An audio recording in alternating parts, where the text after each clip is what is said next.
Okay, our next speaker, Julian Sancton, this is the gentleman that I said was supposed to be here at 10 o'clock. Well, again, I'm atoning for my sins. That was my mistake. So he was on time. But I'm the one that recruited Julian to be here. He wrote a new book on San Jose. And since that's been a really hot topic in the market these days, I thought that having him here, he has a new book out, by the way, and this book, he's taking orders for this. We could not get a full complement of books. So we managed to get at least one, and I can set it up for you to look at. This is, well actually, do you have an extra copy of it? Is this the other one you gave?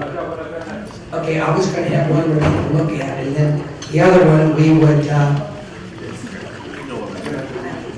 that's okay. The other one would be one of our auction complimentary gifts.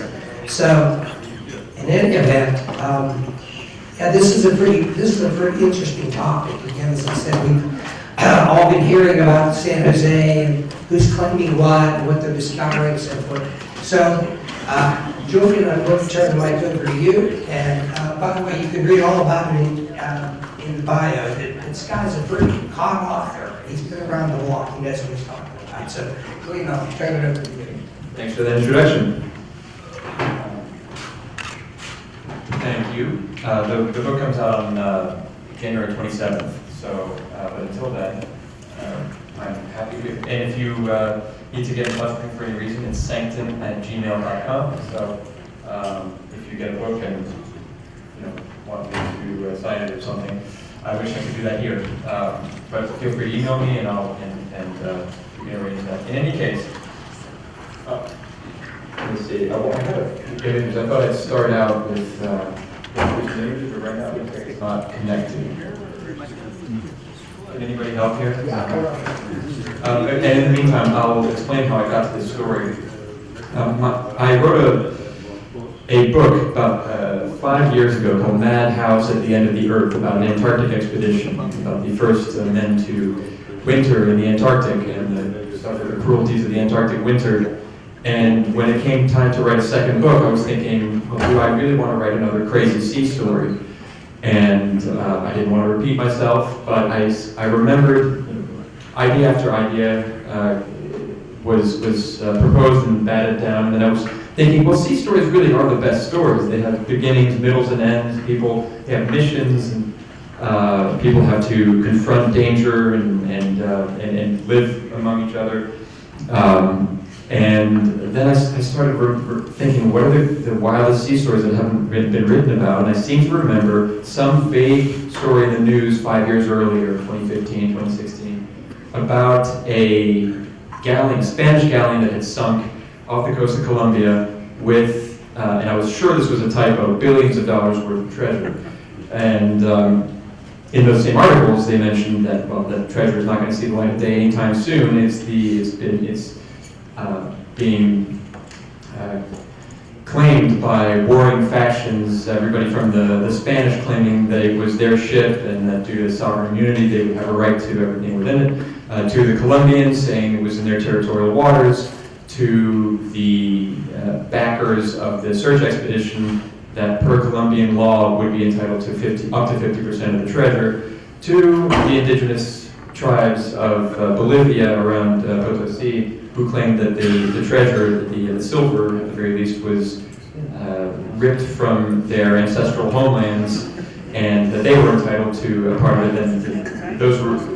And the most intriguing one of the people claiming this treasure was a band of North American treasure hunters, unabashed treasure hunters, proud treasure hunters, called Sea Search Armada, and who claimed that they had in fact found this very legendary shipwreck of the San Jose, which sank in 1708 in battle with an English squadron, that they had found that in the early 1980s and had already been declared as the discoverers and were entitled, per a Colombian Supreme Court decision, to half of what was declared to be treasure on that ship. So this seemed to be a a rat's nest.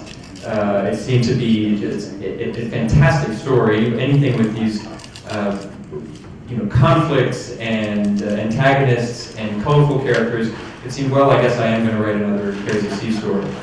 I started with a piece in Vanity Fair, and I have to admit, my first inclination was that the crux of this story was that Sea Search Armada had indeed been cheated out of their treasure, out of their find. And I spoke with the gentleman in Sea Search Armada about the team that represented the financiers of what was then Block Amora, which was the organization that had led that expedition, and the crew of the Auguste Picard, which is the mesoscape that was used to find the site or the reported site. And speaking to them, I was thinking, wow, what a gripping story made for the movies. A band of treasure hunters, of heroes that were cheated by an evil government trying to claim it for themselves. And in speaking to them, I had to admit that I found some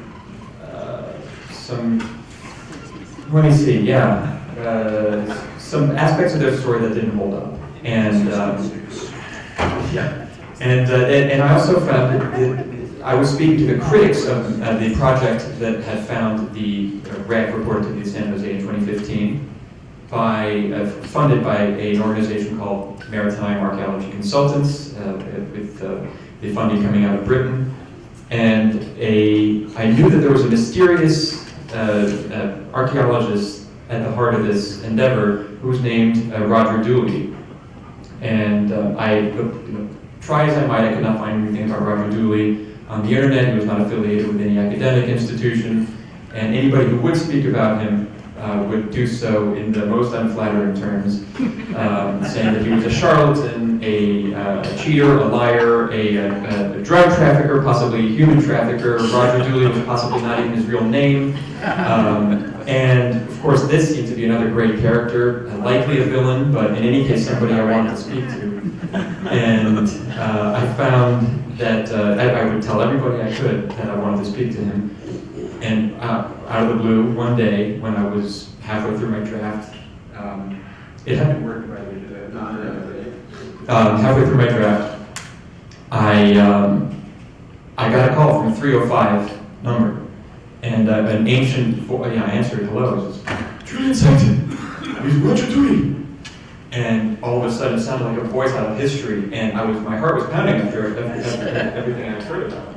And from there began a conversation. He spoke with that sort of Vito Corleone rasp, and much faster than I'm doing now. And he unspooled his story, and he said, if you want to learn my story about how I discovered the greatest shipwreck in the Americas, come to my house, I'll tell you about the Cuban Missile Crisis, the Bay of Pigs, Jacques Cousteau, and wow, as a writer, you're craving these kinds of stories, especially craving access to these characters, exclusive access to these characters. Over the last 5 years, I realized that Roger is the story. At least, the book tells the story of the galleon. The first third of the book is the story of the sinking, or the last voyage of the San Jose, the Capitano of the Spanish treasure fleet, and the building of the legend of the San Jose from then until the 80s with Gabriel Garcia Marquez, including it as a major subplot in Love in the Time of Cholera. It felt magical realist to begin with, and in his hands it became legendary.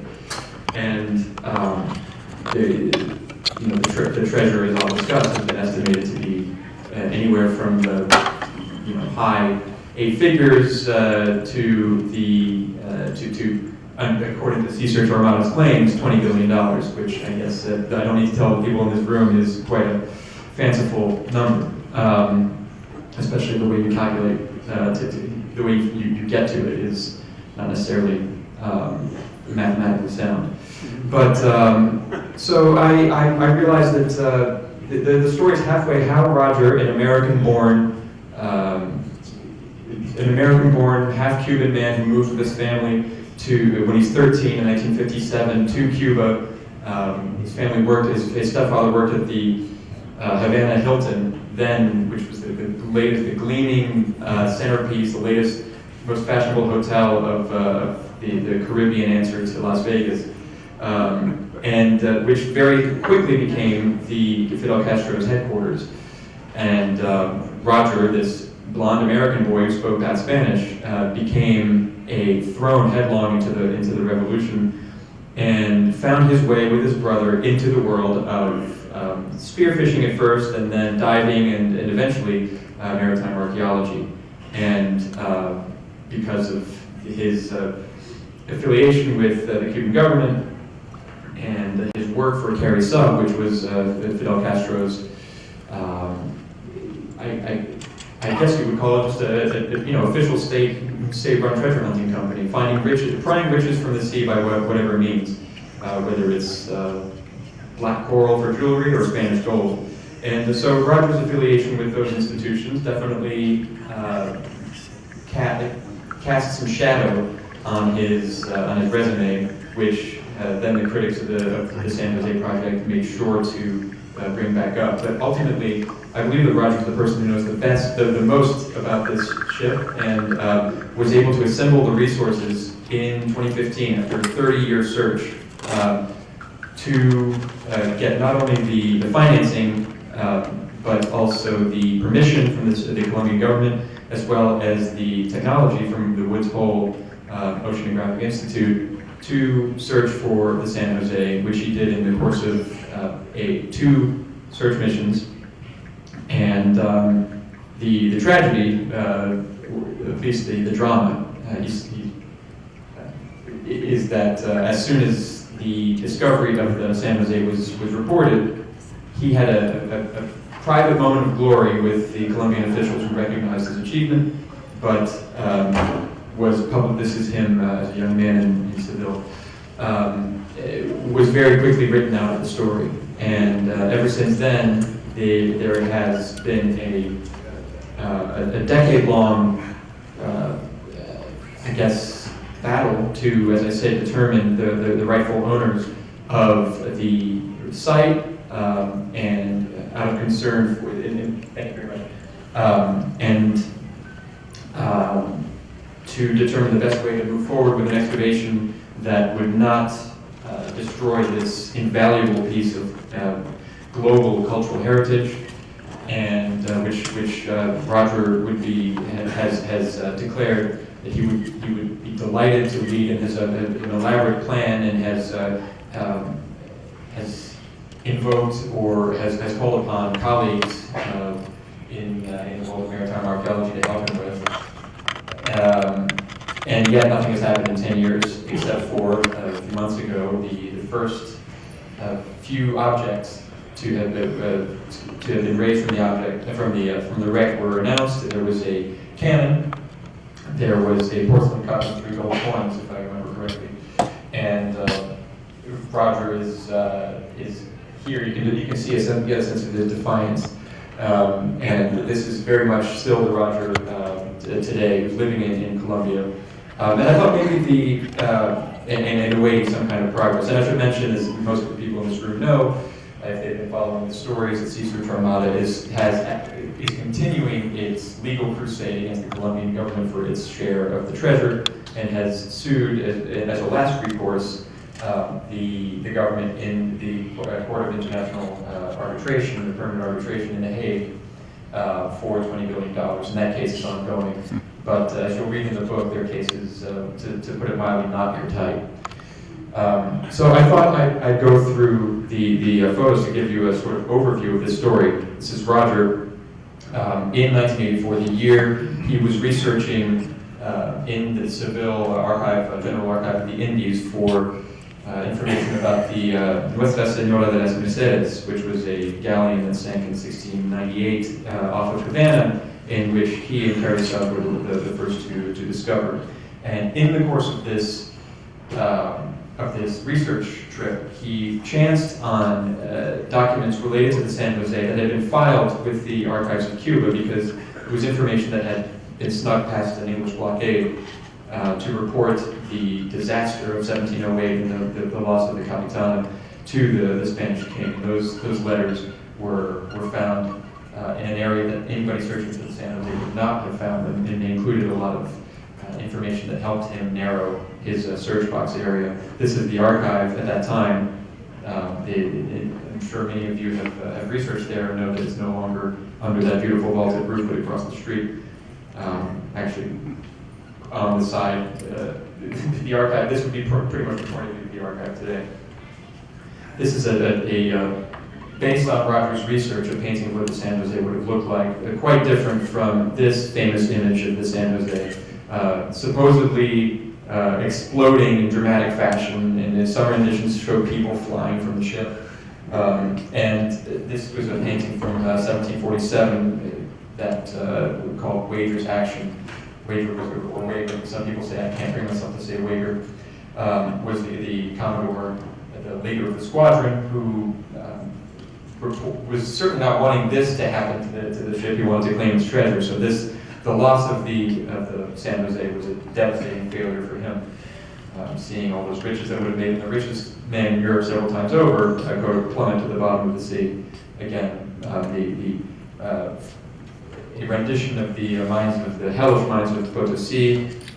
This is the Portobello Fair from which the treasure of the San Jose had come, like the treasure of, for many years had been a regular fair from which the galleons would take the gold of South America aboard to then take it across to Spain. We don't have a picture. This is the captain, or the captain general of the treasure fleet was named the Count of Casa Alegre, Don Francisco de Santillana, I believe his name was. And there's no picture of him, but this is his brother, and we're hoping they look kind of the same. This is Charles Granger, the English Commodore. This is Roger doing his work as on behalf of the Department of Underwater Investigations or Underwater Research in Cuba, where he became more or less, as a self-taught archaeologist, was the first bona fide maritime archaeologist in Cuba, that took it upon himself to chronicle or to document all of the shipwrecks around the island, which was a crucial meeting point for the galleons on their way back to Spain. And the book will go through, actually these are people who are going to be very familiar to you, so I'm going to go very quickly through it. There's William Phipps, the head of the man who led what would become the first Golden Age of treasure hunting. This is a very small photo of the man who needs no introduction, Kip Wagner. Robert Marks in an unusually glamorous position. Bert Weber, another one of these are the men that Roger Dooley introduced to me as the big five for treasure hunting, all while insisting that he was not a treasure hunter, he was an archaeologist. But if I was to understand the magnitude of his achievement, I needed to know the history of treasure hunting. I'm not sure who this person is. This is Art McKee, known as the grandfather of treasure hunting, and the rare treasure hunter with who would wear these old diving rigs. This is the Meadowscape Auguste Picard that was the Swiss-made vessel that was used by the Glockamora, then Sea Search Armada, to find the San Jose.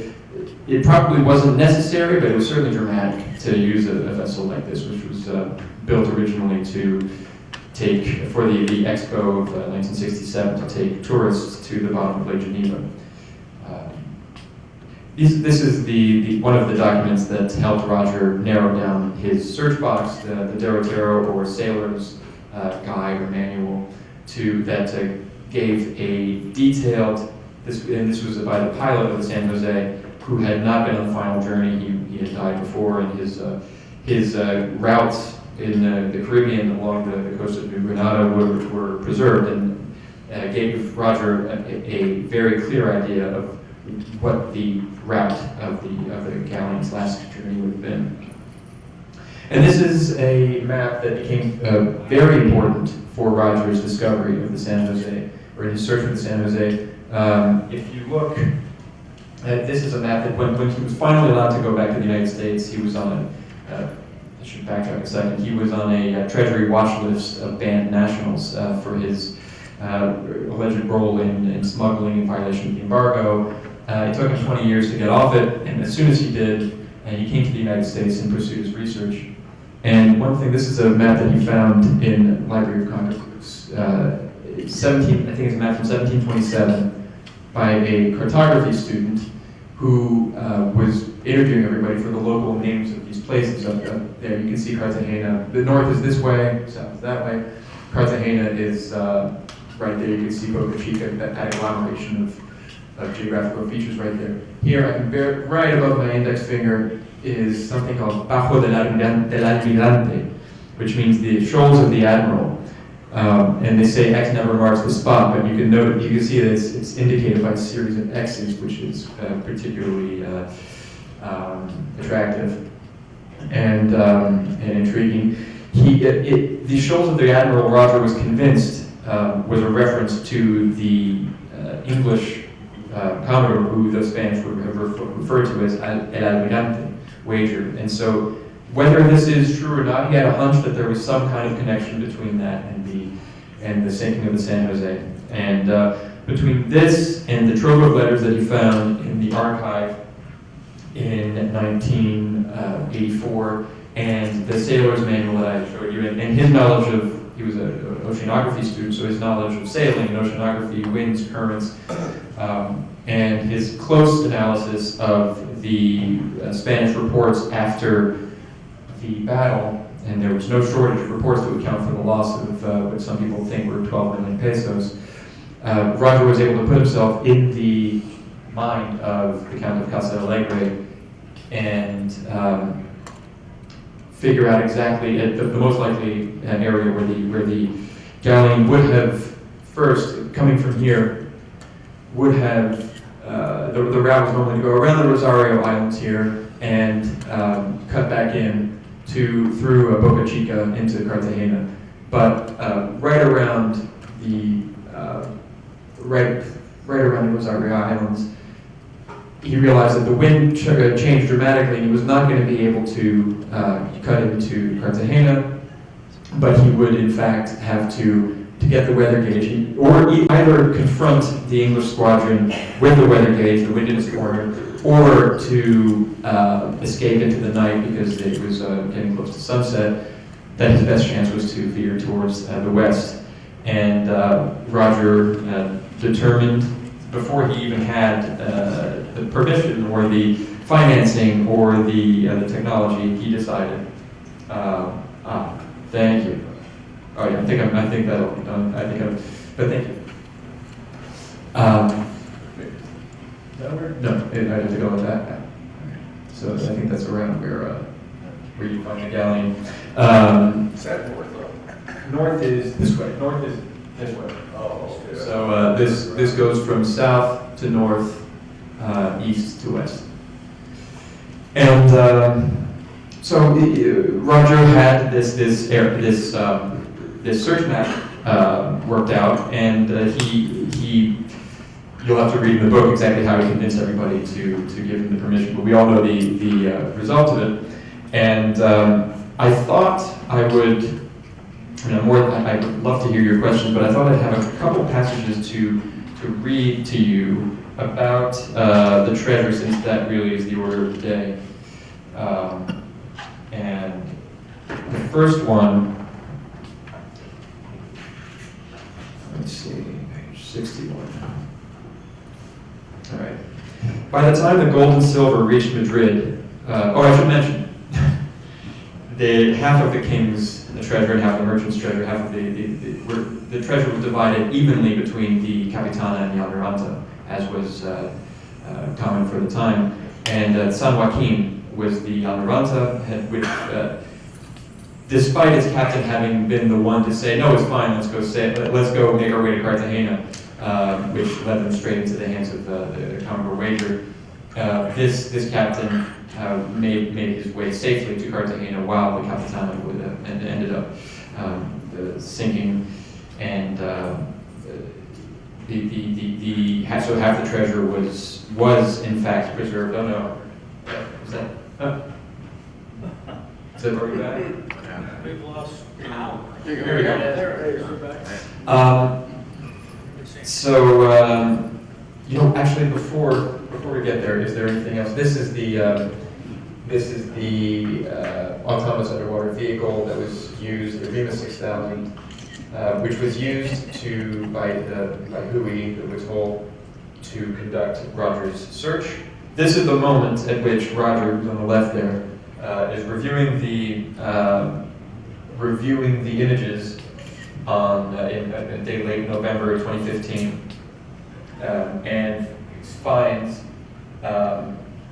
the telltale image of 3 cannons that had a detail that he was sure he was specifically looking for. On the cascabel of the cannons was a figure of a dolphin, which normally were found on the handles of the cannons at that time, but he knew that the cannons in San Jose, the bronze cannons in San Jose, would have the telltale dolphin on the cascabel. And as soon as he saw that, you could see his expression. His words were caught on video, and he's not the most eloquent. He was not the most eloquent at this point.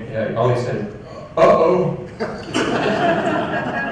And this is Ernesto Montenegro of the Colombian Institute of Anthropology and History, and these are people from Woods Hole, and there is the head of the Colombian Navy who was watching closely, and which would then claim the lion's share of the credit.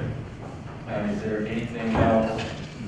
Roger establishing his search box. This is the search box I was telling you about, with here the very experienced surveyor Gary Kozak.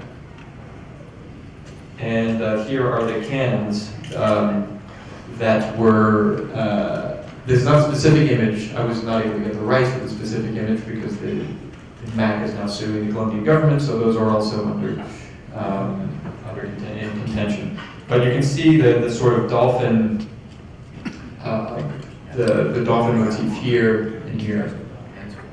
And those would be typical, the handles here, but on the cascabel, those were the ones that indicated to Roger that they were that it was the San Jose. A closer view of that. And there are the 8 escudo coins. The year, I'm not sure, I think somebody has found the year of them, but it has been determined by analysis of these photos that triple confirmed in a recent academic study that this was indeed, could be no other ship than the San Jose. And these are some of the porcelain cups that were found, Ming Dynasty cups, which give an indication of the extent of not only of the Spanish Empire, but of smuggling at that time. More of these olive jars, and this comes from a set of coins, but it's exactly the kind of coin that you would see the examples of on San Jose 1699 8 escudo coin. So let me, now that we have segued more organically to the subject of treasure, let me read this.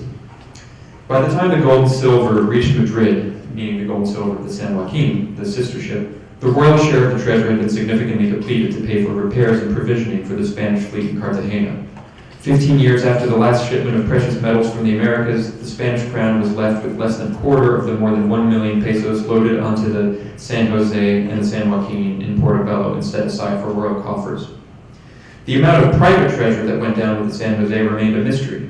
No complete manifest was written, and much of the gold and silver brought on board was undeclared and thus never counted. But it was certain to far surpass the king's cut. Villanueva, meaning the captain of the San Joaquin, and who became the captain general of galleons after the death of Paso Alegre, estimated that between 9 and 10 million pesos had been packed into the San Joaquin, and it is likely even more would have been on the San Jose. As the historian Carl Ron Phillips has written, the legend of the San Jose began even before she sank. In 1708, almost 2 months prior to the battle, in April 1708, Wager reported hearing that there were 11 million pesos on the ship. After the conflict, the Jamaican governor wrote to London that the true sum was likely closer to 14 or 15 million. Inflated by speculation and rumor, estimates of the total size of the lost treasure would grow steadily over the centuries. The amount is believed by many to be worth several $billions in today's money, taking into account not just the meltdown value of the gold and silver, but the historical value of the coins. The legend of the San Jose took especially deep roots in Colombia, where generations would dream of finding the inestimable hoard of gold and silver lying on the ocean floor just off Cartagena, fantasies made sweeter by the notion of reaching back in time to reclaim riches taken by the colonial oppressor. Such reveries play a key role in Love in the Time of Cholera by the Nobel Prize-winning Colombian author Gabriel Garcia Marquez. The book's lovelorn protagonist, Florentino Ariza, is struck with, quote, an overwhelming desire to salvage the sunken treasure so that Fermina Daza, his beloved, could bathe in showers of gold. Marquez valued the treasure at 500 billion pesos in the currency of the day, a magic realist embellishment compounded by translator's error in the English version. The treasure lying in, this is a quote from the book, the treasure lying in its bed of coral and the corpse of the commander floating sideways on the bridge were evoked by historians as an emblem of the city drowned in memories, wrote Garcia Marquez in his characteristic way of blurring reality and fantasy. Later in the novel, a duplicitous character claims to have dived to the wreck and offers an even more phantasmagorical description. Quote, he said he had seen an octopus inside, more than 3 centuries old, whose tentacles emerged through the openings in the cannon, and who had grown to such a size in the dining room that one would have to destroy the ship to free him. He said he had seen the body of the commander, dressed for battle and floating sideways inside the aquarium of the forecastle. Science offers a more plausible image of the San Jose's afterlife. From the moment the wreck crashed into the seabed, it became a draw for marine life.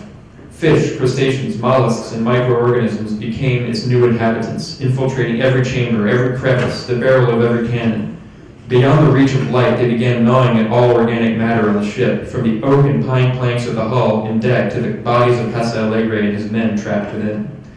Over days, months, years, decades, the sea soaked through the timbers, gradually replacing the fresh water in the wood's molecules with brine and turning the ship's mighty beams to mush, causing the structure of the ship eventually to collapse and flatten.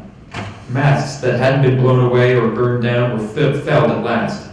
Various metals fared differently under the assault of the sea.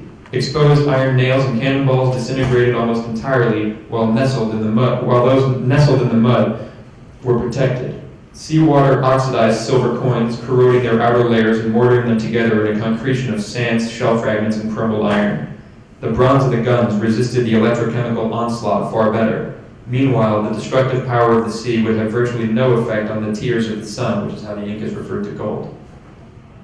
Gold's imperviousness to oxidation, its stubborn refusal to relinquish its electrons, is at the source of its mystical aura.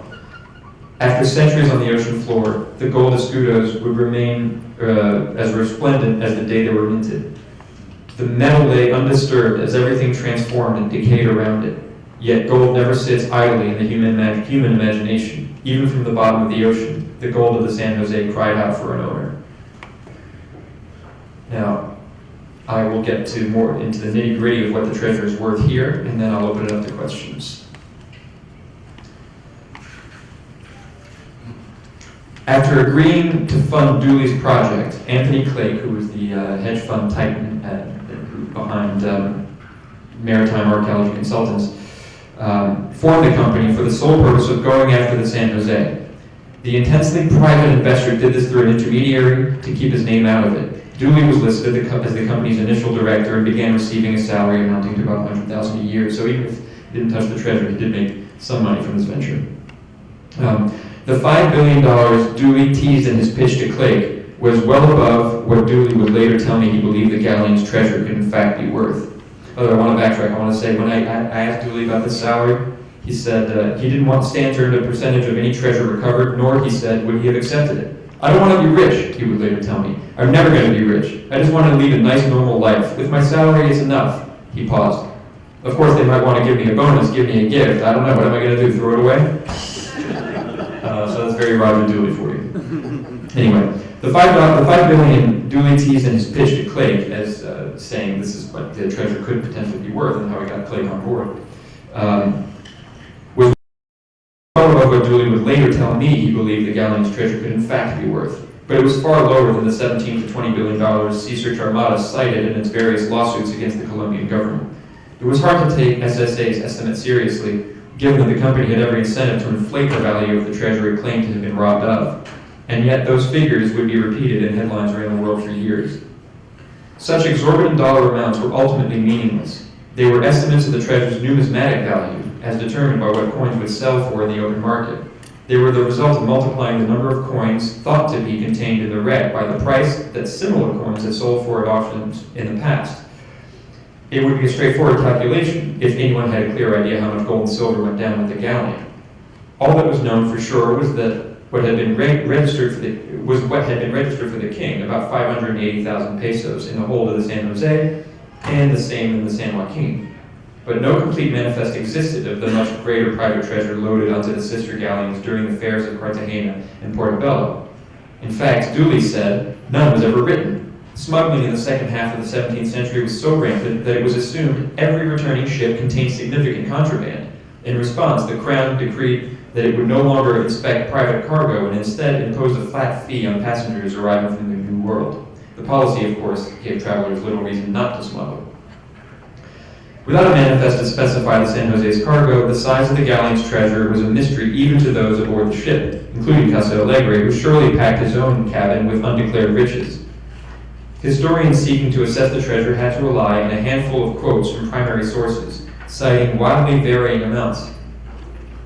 Among the more credible were those of Don Miguel de Villanueva, the admiral of the fleet, who wrote in one letter that 9 to 10 million pesos had likely sunk with the San Jose. Add the typical amount of unregistered gold and silver stuffed into every crevice of returning galleons in the form of coins, bullion, bars, discs, jewelry, or even dust, and it was conceivable the vessel contained closer to 11 to 12 million, and maybe more. But it was just as possible that Villanueva overestimated the haul. Duly conservatively estimated that the San Jose carried at least 7 million pesos to the sea floor, and at most 12 million, a range more or less in line with the estimate of Carl Aron Phillips, the Scottish historian. The bulk of the coins that made up the treasure would be of the largest denomination in wide circulation, silver pieces of 8, worth 1 peso each, and 8 escudo coins worth 16 pesos. Both were about an inch and a half in diameter. An inch and a half in diameter, the size of a modern silver dollar. Spanish coins of that era were known as macuquinas. In Spanish, were cobs in English, a derivation of cabo de bar. I really feel like I'm telling you guys things you already know, but meaning end of a bar. Each coin was cut from a bar of gold or silver and hammered with a bas-relief design featuring a prominent Jerusalem cross with lions and castles on the reverse and the pillars of Hercules emerging from ocean waves on the obverse, along with the date and mark of the mint that issued them. Most silver coins on the San Jose were minted in Potosí and most gold coins in Lima. As a result of the hammering, cobs were not perfectly round, their shape mattering less than their weight, exactly 1 troy ounce for both silver pieces of 8 and gold 8 escudos coins, as guaranteed by an assayer who left his initials on each coin. To modern collectors, a Spanish coin from that era is a slice of history worth far more than its weight in gold or silver. And as with every collectible, as with every object, its price depends on its scarcity and quality. Each coin tells a story, even if that story can never be fully traced. Collectors of Spanish cobs might like to imagine that the silver pieces of 8 or gold escudos that they hold in their hand have gone through those of literal pirates of the Caribbean, or otherwise seen action. Coins from the San Jose would leave no doubt about it. Those coins would be worth whatever collectors were willing to pay for them. That logic leads to estimates in the billions of dollars for the galleon's precious cargo. The logic that leads to estimates in the billions of dollars for the galleon's precious cargo is circular. It is a legendary ship in part because its treasure is estimated to be worth billions, and the treasure is estimated to be worth billions because it comes from a legendary ship. But it is not exempt from the laws of supply and demand. A single gold coin from the San Jose might sell for thousands or tens of thousands of dollars at auction. Yet if all 7 to 12 million pesos were to hit the market at once, the price of the cobs would quickly approach the raw value of gold and silver. This, of course, is another way to assess the worth of the San Jose's treasure, to estimate what the gold and silver aboard would go for if it were melted down and sold at current rates for those commodities. Dooley, who said he was against the idea of liquefying cultural heritage, nonetheless calculated what this value would be if the San Jose contained 7 million pesos, which is the low end of his estimate for the size of the galleon's treasure. He presumed, on the basis of detailed accounting from the mints in Potosí and Lima, that 3 million would be in silver, amounting to about 100 tons, and 4 million in gold, just over 8 tons. Per market prices in 2025, the silver board would be worth approximately $100 million in today's dollars, and the gold about $1 billion. On the high end of Dooley's estimate, the meltdown value of the precious metals aboard the shipwreck would be closer to $2 billion, and this was not counting jewelry, cases, pearls, or the innumerable emeralds of New Granada, both rough cut and inlaid into crucifixes that the wealthy passengers of the San Jose believed would protect them. So that's it, and I would love to open it up to questions if anybody has any.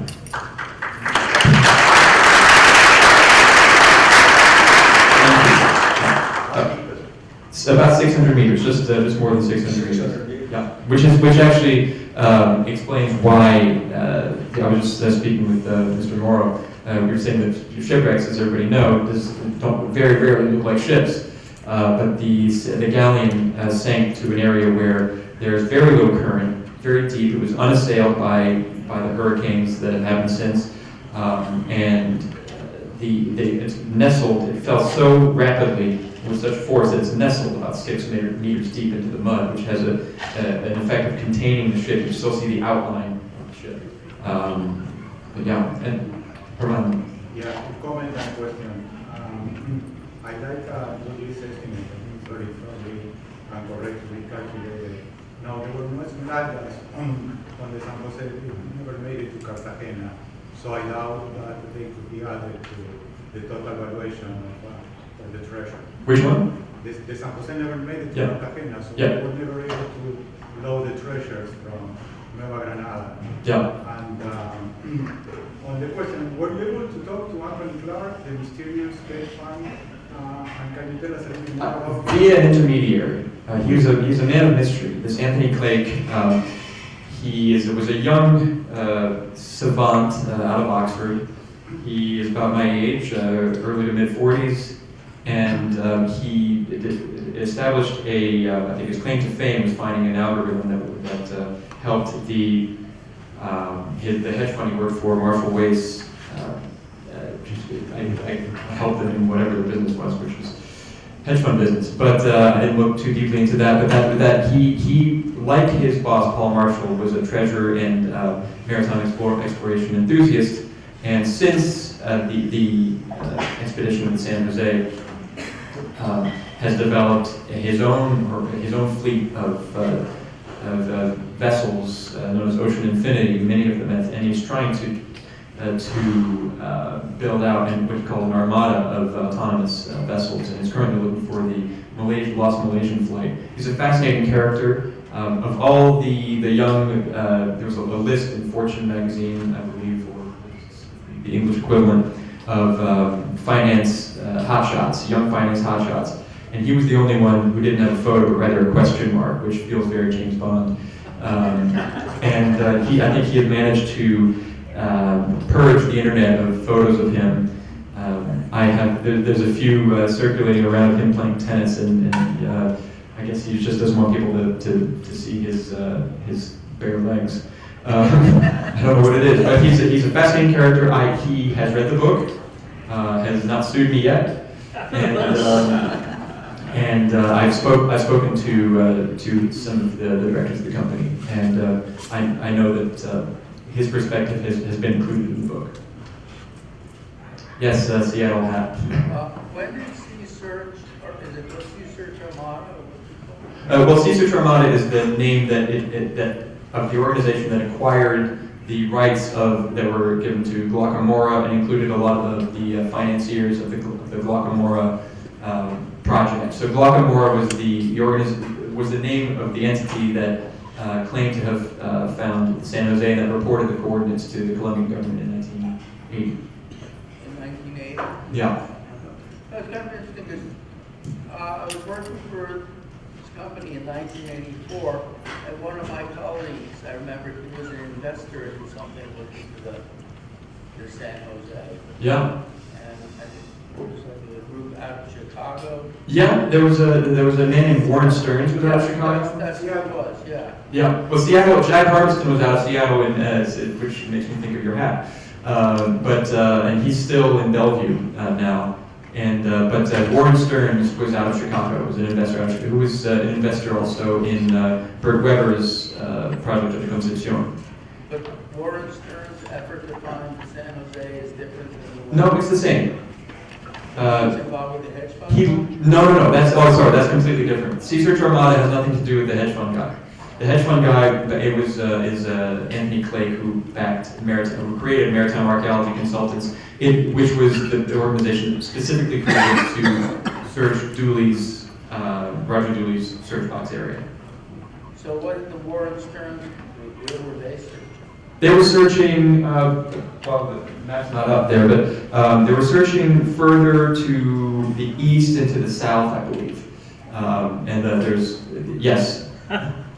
In 1994, I went down with 5 other crewmates from Tommy Thompson's group to Colombia, and we debunked the coordinates the Sea Search Armada had provided.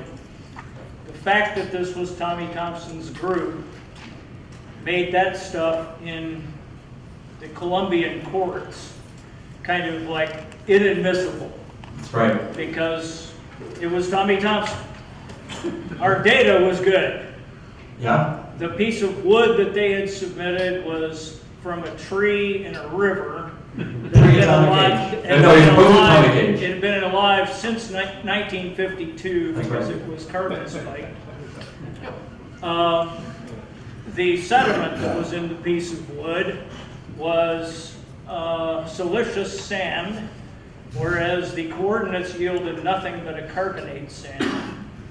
And the depth was something around 200 meters for the coordinate, although the video they had provided as their evidence clearly indicated a depth of 300 or so meters. Yeah. So this was what was presented to me. I have nothing to do with the legal case. I have nothing to do with any of that. But when you said that there were certain inconsistencies in the Sea Search Armada data, I had to kind of chuckle. No, you're right, and of course that Tommy Thompson's involvement led, of course, to the dismissal of that data. Yeah, absolutely. Another inconsistency. Happens in the law. Thank you for that. By the way, it's great to hear your perspective on that. That incident is definitely in the book. And among the other inconsistencies, one that just doesn't hold up to logic, is that the anomaly that Sea Search Armada claimed to have found, and there's a side scan sonar reading of it, and it looks vaguely ship-like. It's kind of an oblong shape, which independent archaeologists that have shown it to say, well, if it is man-made and there's a good chance that it's geological, it's most likely a metal ship, certainly not a wooden ship. But it measures about 140 feet, which is one of the main things that led Sea Search Armada to believe that they had the galleon. Now that we have seen that the galleon that was reported by Colombia by Mac, it's still missing the bow, but it is the lion's share of the length of the galleon. Now Sea Search Armada is saying, well, maybe these are just two parts of the same object. Maybe what we found was the missing bow. Well, what is it? Is it the full length of the ship, or is it the missing bow? It just doesn't hold up to scrutiny. Yes? Yeah. How deep is it? About 2 miles? No, deep is 600 meters. About 600. So about 2,000 feet. 2,000 feet. Yeah. Oh, yes, in the back. Are there plans for like a museum? Yeah, absolutely. There's, I think, vague ideas for a museum. The initial contract with MAC was to that MAC would be asked to finance as part of the deal with the Colombian government, which, in accordance with a law that had recently been enacted on private salvage, the MAC was responsible for funding, in part, a museum in Cartagena to display these riches, and that was one way in which it was decided that you could profit from the discovery without necessarily breaking up the artifacts or selling the treasure. But with the snail's pace at which this story is proceeding, I wouldn't hold my breath. Yes, sir. How much treasures being recovered? 3 gold coins. That's it. That's it. Yeah, 3 gold coins, and that was just a couple months ago. There is a story of a 4th that I've heard. Oh yes. Question for you. Being that this conference is actually dedicated to Dr. Eugene Lyon. Yes. His daughter was here this morning and her husband and sons. I understand through discussion, Peggy's a friend of mine and we've talked a little bit. Do you know the connection between Eugene Lyon and SSA and Yes. the court case that's going on? Oh, not about the And court. I don't know about the case. connection between the court case. Can you tell me? Well, she had mentioned back during Thanksgiving, there was supposed to be a court case in The Hague Yep. between SSA and Columbia. That's ongoing, yeah. What is it called? The Permanent Court of Arbitration. That's right. So they were all set, like her sister was going to go because it was Thanksgiving, and she's a big Peggy's family person, so she's I'm not going. Her sister was going to go, and they're representing the family, the Lyon family, has a connection in this somehow. Yeah. So they were, and anyway, they canceled. I asked Peggy a little bit ago, so what happened with the trial? She goes, oh, they postponed it. Yeah. The Colombian government invited the court in The Hague to come for a field trip. And they would show them around and do this and that. And she's like, oh my gosh. Yeah. Well, Yeah. Eugene Lyon was obviously a lion in his field, no pun intended. But his research was part of what was used for the establishment of Sea Search Armada's area, he certainly wasn't far off. He was got very close. But he was a historian, not a surveyor, and he certainly wasn't the one who reported the treasure. No, that's the connection I know, is that it was based on his research. And he was having worked with Mel Fisher, he was the superstar of that world. And they hired the best in the business, and including another researcher named Jack Haskins. Oh, right. Yeah. Okay, thank you. Yes, sir. I was the executor of Jack Haskins' estate, Oh, wow. and he had a 5% share in Sea Search Armada. Yeah. And the beneficiary was Carl Bismarck. Biz ended up with 5% of Sea Search Armada. Of course, he's deceased now. Well, yeah, and according to people that I've spoken with, Jack was not certain that what had been found was the San Jose. Yeah. Oh, yes, sir. My understanding is the Colombian government says they're not going to share, they're not going to give it. They don't care what the court says. Mhm. They're going to put it in the museum, and it's never going to be sold. Yeah, well, they have a roundabout way of the various claimants have been a headache for Colombia from the very beginning. What they did to avoid all of the claims is under the presidency of Ivan Duque, is to declare, well, the law provides for private sellers to claim up to 50% of what's considered treasure rather than national patrimony. So, coins of which there were many, many multiples would be considered treasure. However, under Duque, the government decided to punt, so to speak, and declare the entire ship to be objects of cultural interest. Right, and the original sellers that found it tried to crack a deal with them and say, well, if they bring it up, but the Yeah. Colombian government said, no, we're going to... Yeah. In fact, the Colombian government. Yeah, and when Jack Harbison of Sea Search Armada claimed, can you hear me? Yeah, we got it. When Sorry.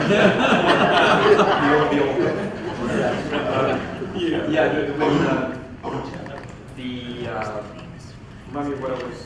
Well, what I was saying is they're not going, they don't crack a deal to help them bring it up because they don't have the means to, even their Navy, they don't have the means to bring it up. Well, they have the means to bring some stuff up. That's what they're trying to show prove, but these coins, but they certainly don't. They would need some outside help. Right. What Roger refers to as the Mickey Mouse ROV. Then they turn it down. Do we have time for one last one? One last question. One last question. Yes, sir. The amount of pesos recorded on the San Jose, is that a historical figure, or where does that number come from? The 10 million pesos? The 580,000. The 580,000 pesos, which is the royal share, that is documented in a very limited manifest of what belonged to the crown. The 12 million pesos. This comes from the estimates range from 7 to 12 to beyond, but the lack of clarity on this is just, was already the case at the time. At the time when people were trying to account for what was lost, nobody really knew because of how rampant contraband was at that time. So that figure comes from Admiral de Villeneuve, who was the commander of the San Joaquin, who had the exact same amount, or more or less the exact same amount, of what was on the San Jose on his ship. So he estimated that's what was lost. I only say because on the Atocha there was 1 million pesos on the manifest, Yeah. which ended up being about 40 tons of silver and gold. Exactly. Yeah, and that was in the 1622. So I think the smuggling had gotten even more problematic since then. But thank you, everybody. It's a pleasure to address all of you.